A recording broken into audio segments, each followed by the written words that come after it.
ही मेरा अपना रे, तुझको ये पता रे, नहीं तोड़ते दिल जोड़ के, तू क्या जाने तेरे बिन मर जाएंगे, तू क्या जाने तेरे बिन जी ना सकेंगे, तू क्या जाने.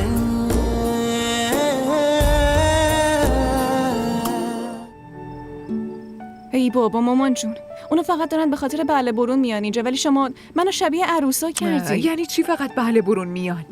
من که هنوزم لباسات واسم ساده به نظر میان. هارون اگه سفارش نمی کرد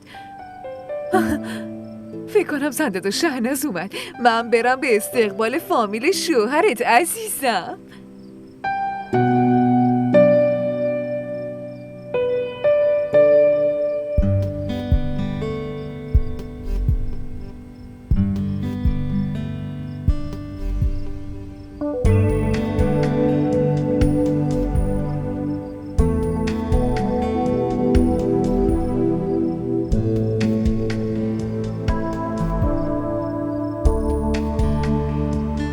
بشین. فعلا که فقط واسه بله برون اومدیم. بقیه آرزوامون ایشالا باشه برای مراسم عقد. پسرم میخواست انگشتر رو بندازه دست عروس.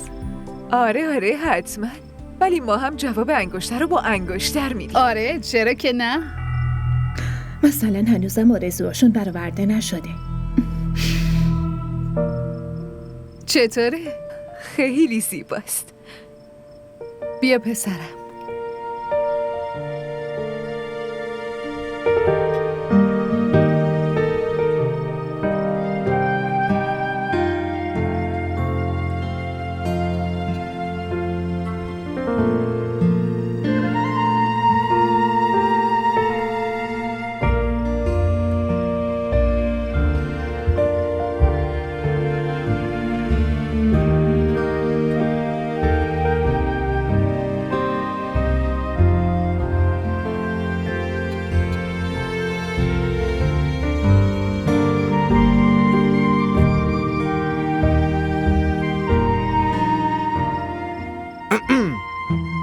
چرا اینجا وایسادی؟ برو داخل تو هم شرکت کن. من؟ نه من چطور میتونم برم؟ یعنی چی چطور بری؟ خب راحت برو. ولی اونا منو دعوت نکردن. این دایی، آزرا، مامانو که داری میبینی اینا رو هم دعوت نکردن. راست میگم. نه من بازم نمیتونم برم. اوه حالا فهمیدم. از اینکه اونجا بری میترسی. یالا با من بریم.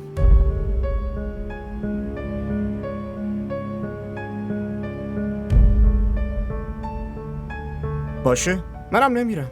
همینجا وای میستم.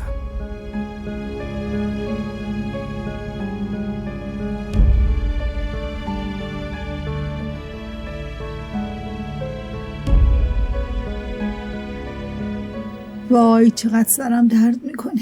فکر کنم چش خوردم.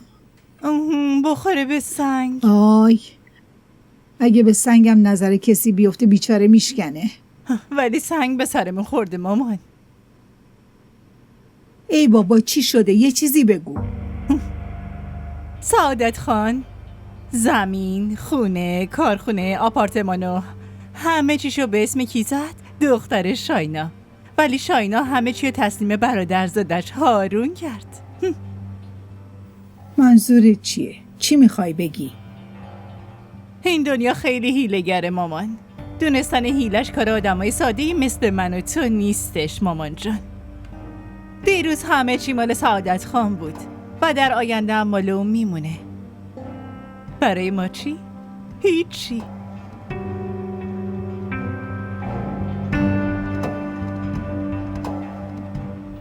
ایش دختر ماساژ بده. یالا. انگشترتو نشون بده. ماشاءالله خیلی خوشگله.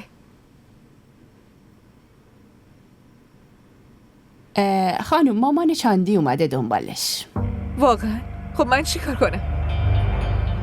خب مشکل هر کی که هست اون خودش حل میکنه. تو دیگه برو. چشم خانم. زنده داشت بیاین من طلا ها رو نشونتون بدم. بریم.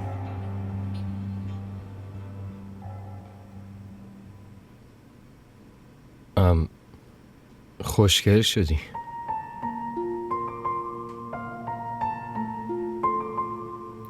چرا چیزی نمیگی؟ هیچ وقت انقدر ساکت نبودی.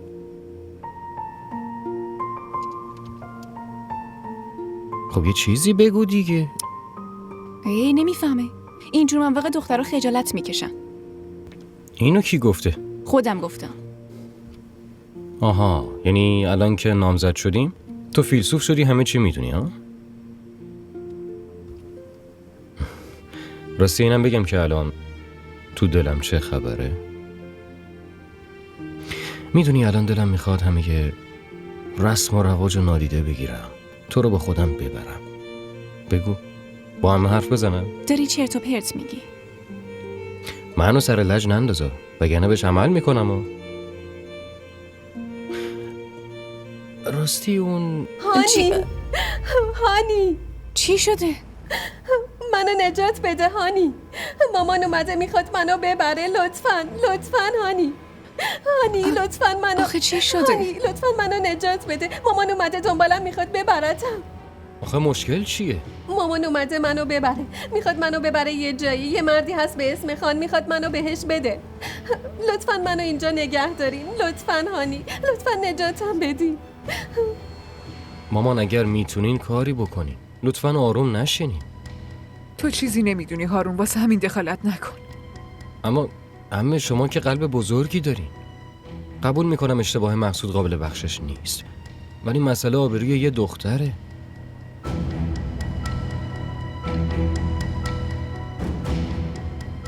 باشه درسته، به من بگین چقدر پول میخوان، من پولشو میدم.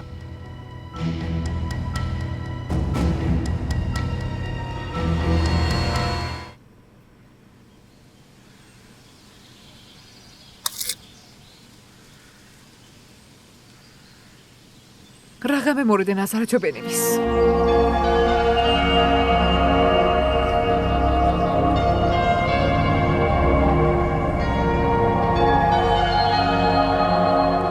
پیشنهاد خوبیه، اما من تصمیممو عوض کردم. من دخترمو دوباره میخوام. ببینید زمرد درست میگه، این حقشه که دخترش پیشش باشه، معامله‌ای در کار نیست.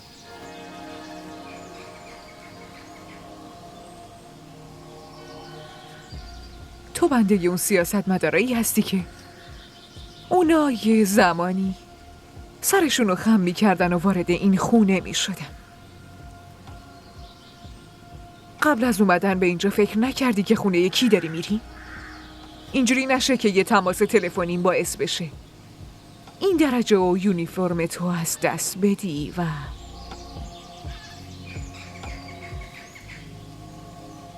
و تو یه ثانیه بهت وقت میدم چک رو برداری، وگرنه پشت میله های زندان به یاد من میافتی و گریه میکنی. که اینطور مگه زوره؟ اون دختر منه، من به دنیا آوردمش، با زحمت بزرگش کردم، با رضایت خودم هم میخوام ازدواج کنه. داری به اسم ازدواج میفروشیش مگه نه؟ خب خریدار هر کی که میخواد باشه. دخترتو به من بفروش.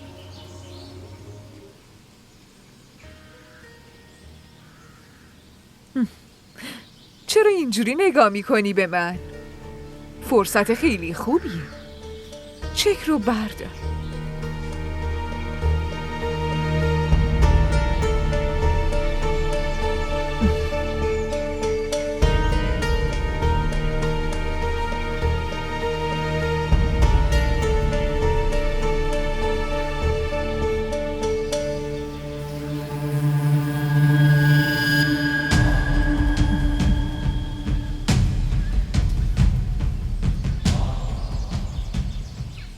و یادت باشه این معامله رو با مقصود نه بلکه با شاین سعادت کردی. از امروز به بعد حتی نزدیک این خونه هم نبینمت.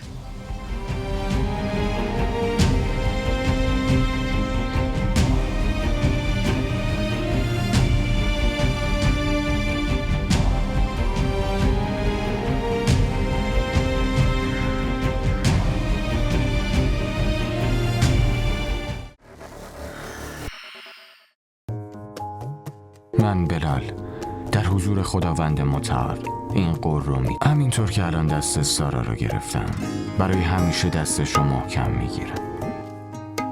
اصلا میدونی که زن و بچه دارن تو چه شرایطی زندگی میکنن؟ اگه تو نمیخوای منو طلاق بدی خودم پرونده طلاق باز.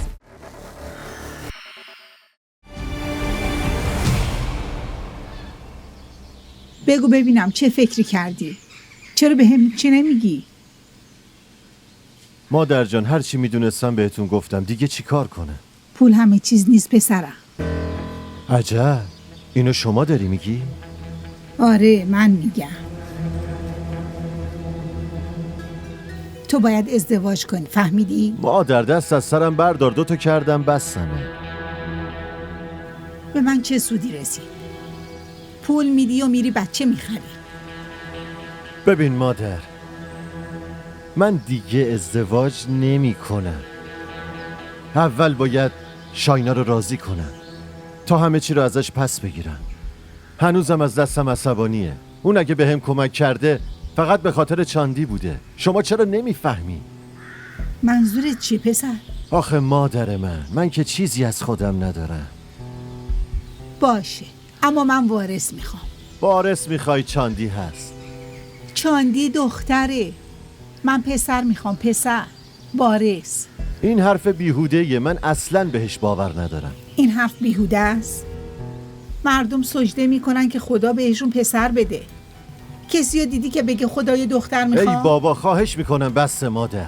اول شما نوه میخواستین، خدا کنه پسر باشه یا دختر. حالا میگین پسر میخوام. خیلی خوب، دختر هست. من الان پسر میخوام. باشه، بهتون التماس میکنم، خواهش میکنم این حرفا رو جلوی اون نزنی. من این حرفا رو جلوی اون نمیزنم، اما تمام دنیا رو پر میکنم. من پسر میخوام، پسر میخوام، پسر. تمام. پسر میخواد. الان پسرش بمیره براش فرقی نمیکنه. ظاهرا مردم به این فکر میکنن که بین من و تو دیگه هیچ مشکلی نمونده، ولی من و تو این موضوع رو خیلی خوب میدونیم که این برف هنوز آب نشده. این برف بذار همینجوری بمونه. اگه آب بشه خیلی چیزا رو با خودش میبره.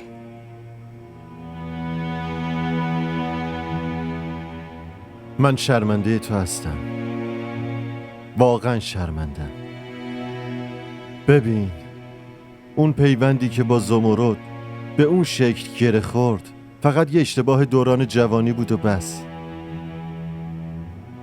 از همه مهمتر بعد از پیدا شدن چاندی من احساس کردم که نه تنها در حق تو بی‌انصافی کردم، بلکه در حق خودم هم بی‌انصافی کردم. و همون بی‌انصافی شما الان راه میره و نفس میکشه و زیر این سقف زندگی میکنه. از اینجا میبرمش، اون اینجا نمیمونه. توی خوابگاه میمونه و درسشو میخونه، به زندگیش ادامه میده. باید رو پای خودش وایسه.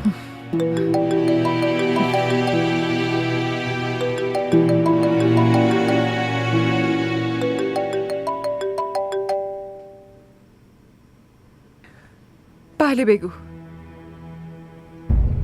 چی؟ کی از جونش سیر شده که روی زمینای من برای خودش خونه ساخته؟ پس چی کار کنم؟ خودم برم اونجا نگهبانی بکنم؟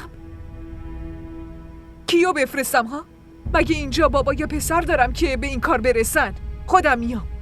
تو چرا باید بری اونجا؟ من خودم میرم ببینم چه خبره. کی جرأت کرده رو زمینای تو خونه بسازه؟ شما میرین؟ چی؟ مگه من قبلا نرفتم؟ مگه من قبلا مشکلات این زندگی رو حل نکردم؟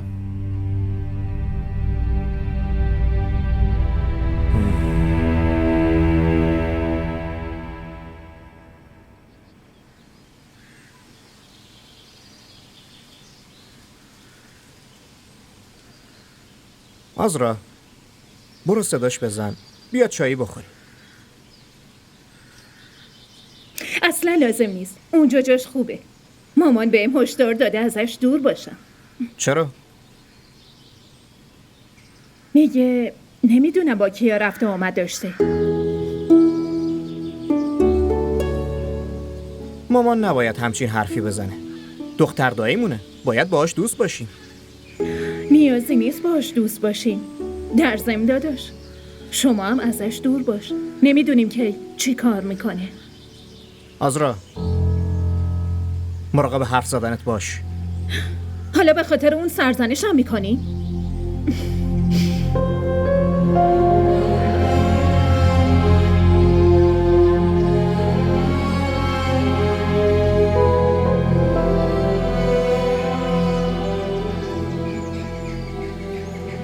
والا من منطق عمه رو درک نمی کنم. چرا فقط میخواد عقد کنی؟ و بعد 1 سال عروسی؟ این واقعا بی‌انصافیه. آره بی‌انصافیه، ظلم، اجباره. چرا جملت کامل نمیگی؟ داری میخندی؟ پس چی کار کنم هارون؟ مثل تو گریه زاری کنم؟ تو چرا باش حرف نمیزنی؟ تو چرا این کار رو انجام نمیدی؟ اون که عمه دوست داشتنیت بود. میدونی تو میخندی خیلی خوشگل میشی. یعنی فقط وقتی میخندم خوشگل میشم؟ ها؟ نه خیر، این فقط یه مثالش بود. تو هر جور باشی خوشگلی. دارم فکر میکنم چرا عمه شرط 1 سال گذاشته. تا ما بتونیم همدیگر رو خوب بشناسیم. ببین دیگه خیلی حرف زدیم، من یکم کار دارم. دیگه قطع میکنم. مراقب خودت باش.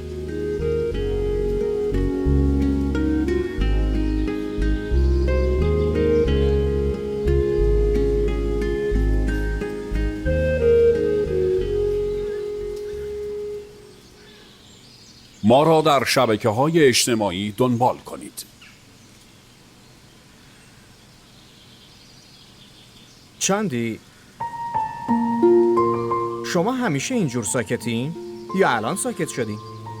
خب چی بگم؟ با کی حرف بزنم؟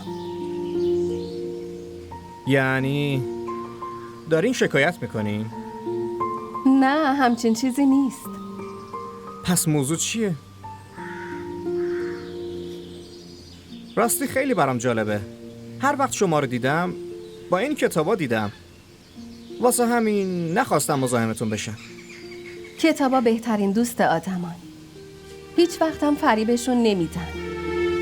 میشه یه چیزی بگم؟ آدم هم دوست خوبی هستن. اونا فریب نمیدن.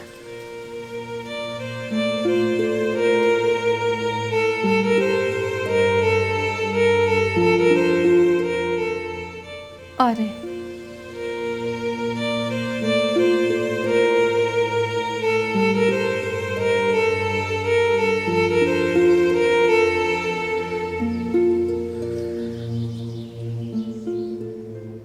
مامان دختره که خیلی نگرانه، چون شاینه زن قدرتمندیه و همه محل اینو میدونن. بذار باشه. من این عروس رو با خودم نگهش میدارم. راستی شاینا بهش اجازه داده؟ این چه حرفیه که میزنین؟ اجازه چی؟ مگه ازدواج سومم به اجازه نیاز داره ها؟ ساکت باش. مسخره بازی در نیار. خودم تصمیم میگیرم. دیگه هیچکس تو کارم دخالت نمیکنه. مقصود باید ازدواج کنه. این کارو میکنه. باشه فعلا با اجازهتون ما دیگه میریم. خداحافظ. خداحافظ.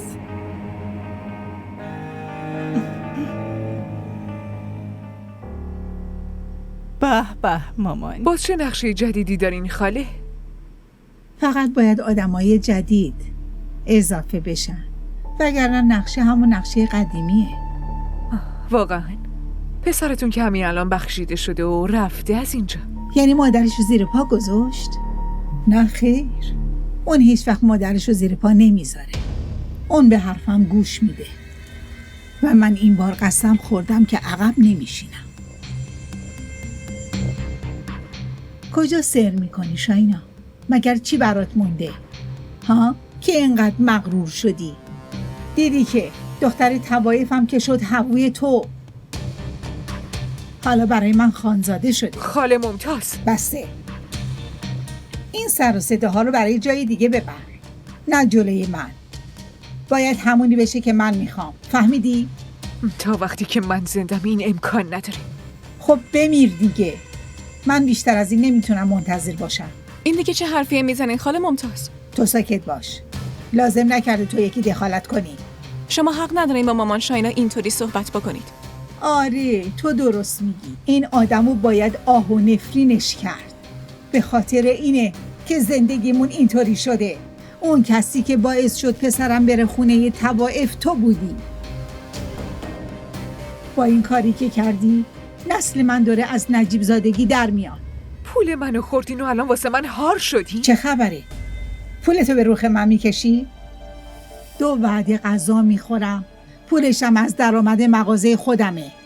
فکر میکنی مردم چی میگن؟ که با پول تو داریم عیش و نوش میکنی؟ بابای هیله‌گر تو میخواست فقط پولشو نشون بده، تمام پولا رو به تو داد. اشکالی نداره، اما من عروسی مقصودو میگیرم، مطمئن باش. بریم مامان.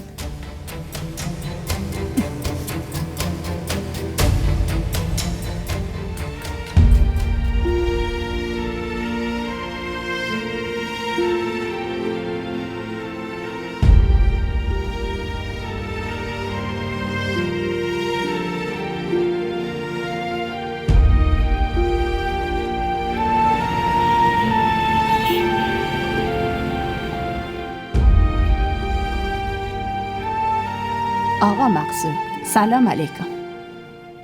علیک السلام. ببینم شاینا کجاست؟ ایشون تو اتاقشونن. عجب. ببین مهتاب خانم، یکم غذا برام بیار، 2 تا لیوان چایی هم بیار.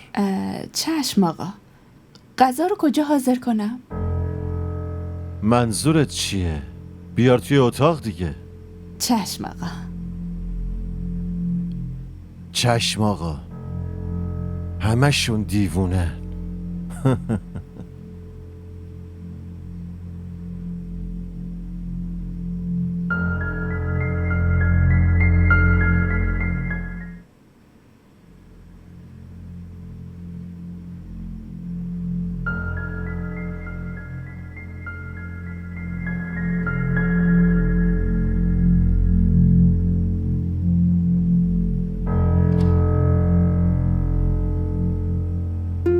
تو؟ وای عزیزم، امروز خیلی خسته شدم، ولی به حساب همشون رسیدم. دیگه کسی به زمینات نگاه چپ نمیکنه. تو اینجا چی کار میکنی؟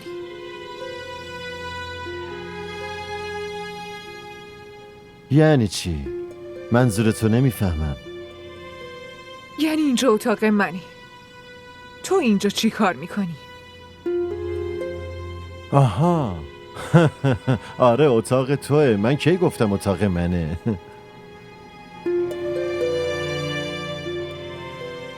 چی میخوای بگی؟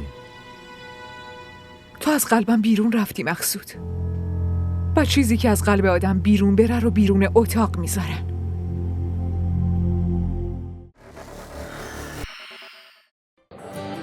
بگو ببینم خوشگله.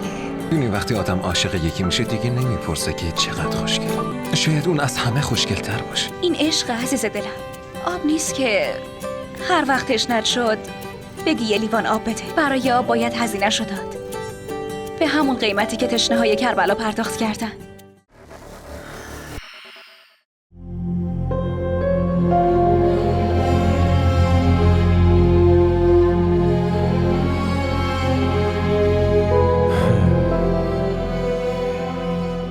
تو از توهین به من لذت میبری؟ توهین؟ تو اصلا معنی توهین رو میدونی؟ تو کار خوبی نکردی که یه زن خیابونی رو به من ترجیح دادی. تو از چشمای من افتادی دیگه و به من میگی من به توهین کردم؟ ولی امروز صبح که همه چی خوب شده بود. واسه همین همه ی روز دنبال کار و بار تو بودم. خسته و کوفته برگشتم. چه کاری رو داری حساب کتاب میکنی؟ اون کار رو که مدیرم میتونست انجام بده. خدمتکار حقوق بگیرم. داری اشتباه میکنی. منو با خدمتکارات مقایسه میکنی؟ منو تو رده اونا قرار میدی؟ تو لیاقت اینم نداری که با خدمتکارا مقایسه بشی. حداقل اونا به هم وفادار هستن.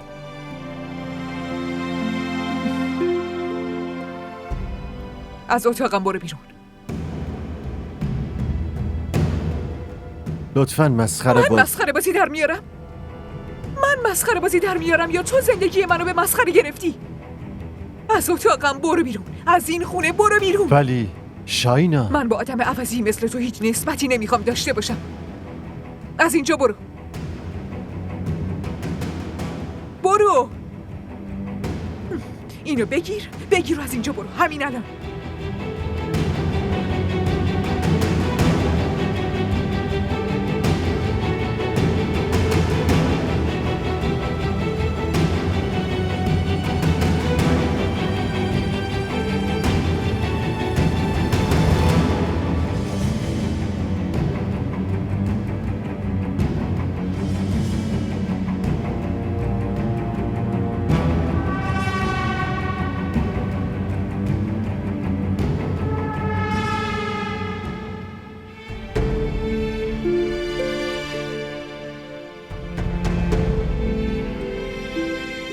به خدا قسم مامان بزرگ، من با چشای خودم دیدم.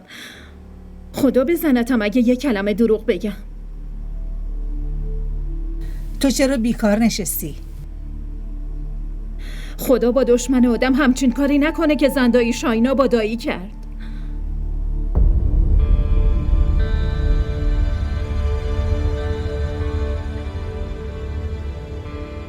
پاشو تو هم از اینجا برو.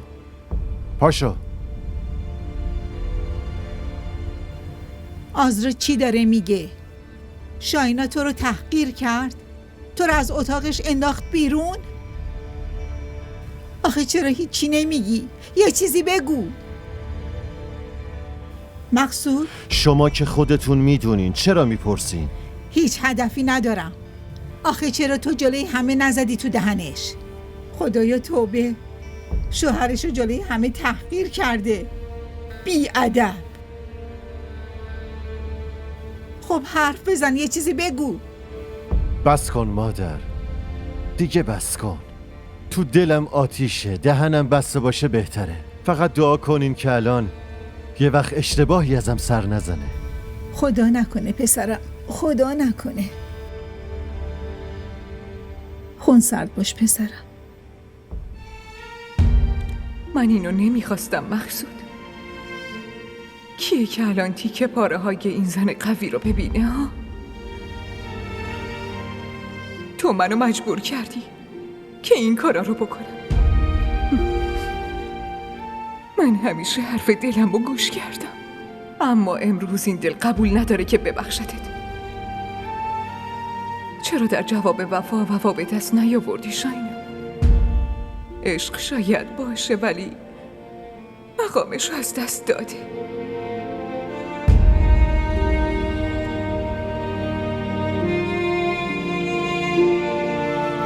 زن اگه حتی صداشو بلند بکنه شوهرش دهنشو میشکنه. من نمیفهمم شما چه جور آدمی هستین آخه، واقعا که چطور تونستین تحمل بکنین؟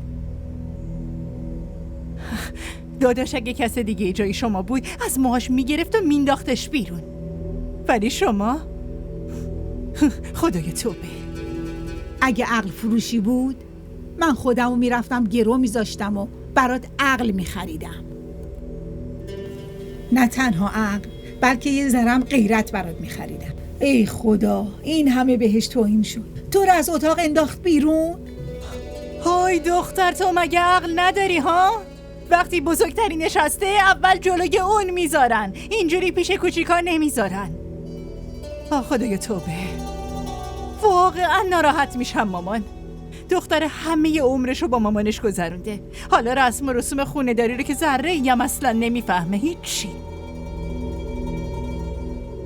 جای افسوسه.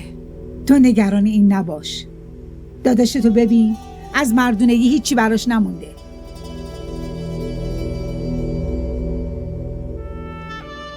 مامان شاینا، من اصلا طرفداری آقا مقصود رو نمی کنم. فقط دارم اینو بهتون میگم که کاری که شما دیشب انجام دادین اصلا درست نبود. اینو تو داری میگی؟ مامان شاینا، اون شوهرتونه. شما اونو خیلی دوست دارین. آدم با کسی که دوستش داره اینطوری رفتار نمیکنه. خیانت و فریب عشق و دوست داشتن رو از بین برده. دیگه تو این تاریکی هیچی رو نمیبینم. من ناراحتیتون رو درک میکنم مامان جون. تو درک نمیکنی، وگرنه این حرفا رو نمیزدی. فعلا برو عزیزم، بذار یکم استراحت کنم.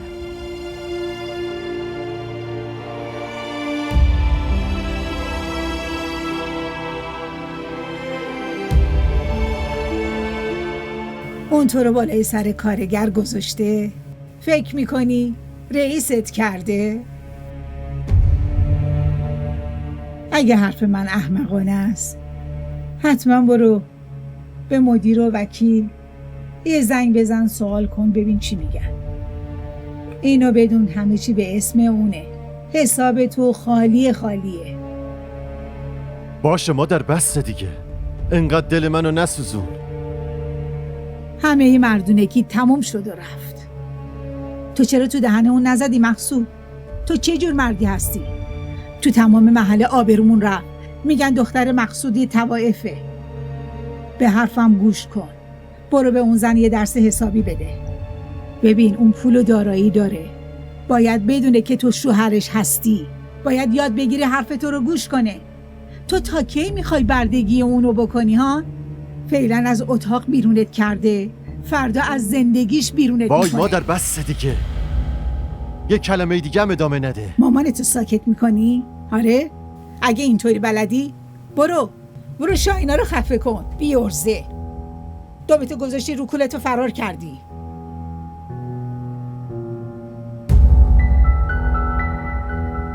ما را در شبکه‌های اجتماعی دنبال کنید.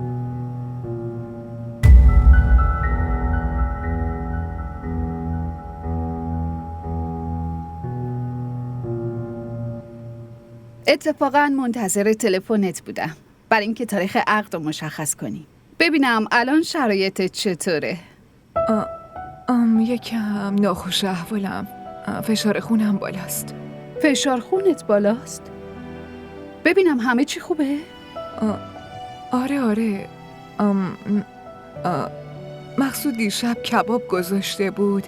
شاید زیاد کباب خوردم، به خاطر همینه. خدا رو شکر، خیلی خوشحالم که رابطه تو و مقصود مثل قبله. مگه نه هارون؟ قلب عمم خیلی بزرگه. من برم لباسمو عوض کنم بیام.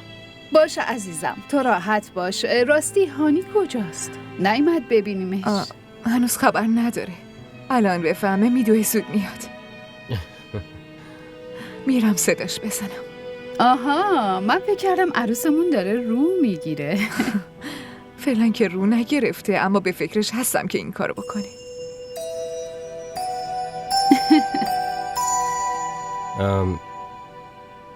من بر میگردم. زن داداش، شما چایی بخورین، من لباسمو عوض کنم. باشه.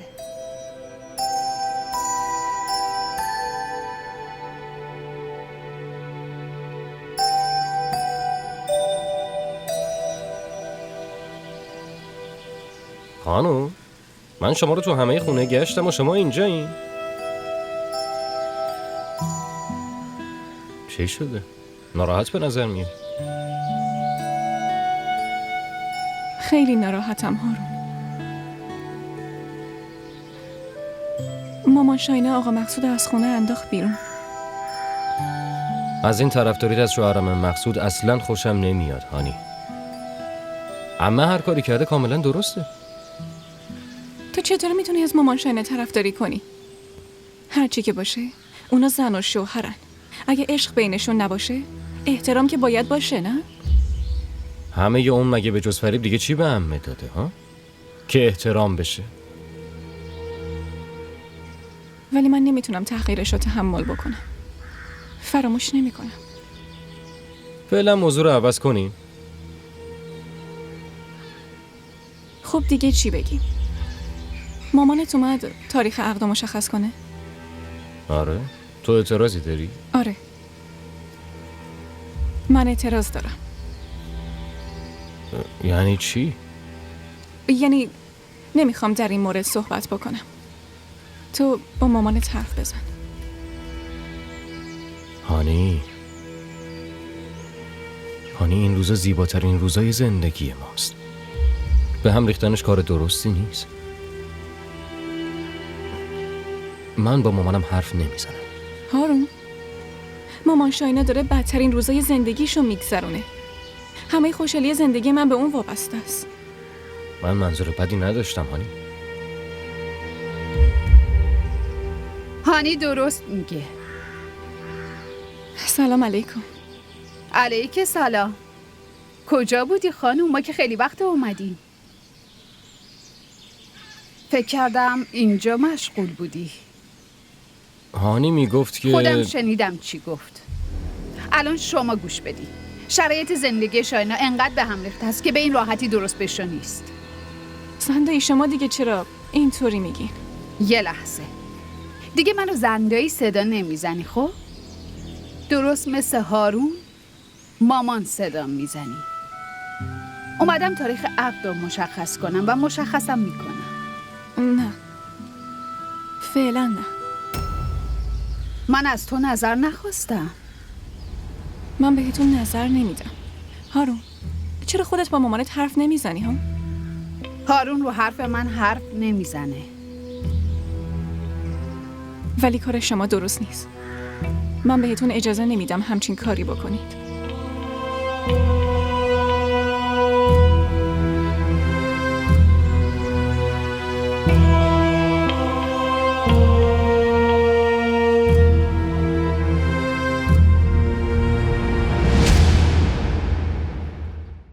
اون یه ذره عقلتو که از دست ندادی. چرا باید عقلمو از دست بدم؟ فکر کنم تو هم دقیقاً مثل مامانت و مادر بزرگت توی روز وقتی بیداری خواب میبینی. حالا چه خواب روز باشه چه خواب شب؟ تعبیرشو الان همه مردم میبینن. کسایی که تو روز خواب میبینن کسایی هستن که درگیر بیماری روانی هن. اصلا بهم بر نمیخوره. بهت که گفتم من خیلی خوشحالم، ولی عصبانیت تو رو میتونم درک کنم. در واقع تدارکات عروسی تو باید شروع میشد، ولی این وسط عروسی دایی زودتر میشه. ببینم اول کی عروسی میکنه. عروسی تو دوم باشه بهتره، چون باید اشکای زندایی رو پاک کنی.